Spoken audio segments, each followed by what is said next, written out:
মঙ্গলবার থেকে গলে শুরু হচ্ছে সিরিজের প্রথম টেস্ট। গলেতে বাংলাদেশের রেকর্ড বেশ ভালো। এখানে এখন পর্যন্ত হারতে হয়নি টাইগারদের।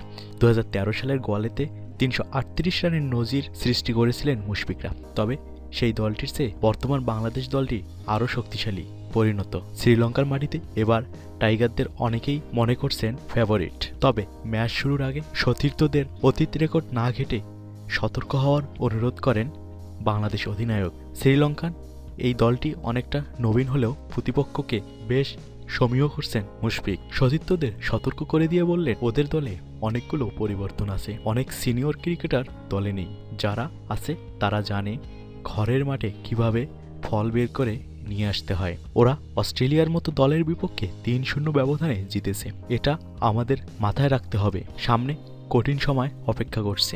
ভালো ব্যাটিং বোলিং তো বটেই, শ্রীলঙ্কার বিপক্ষে ভালো করতে হলে ফিল্ডিংয়ে উন্নতি করতে হবে দলকে।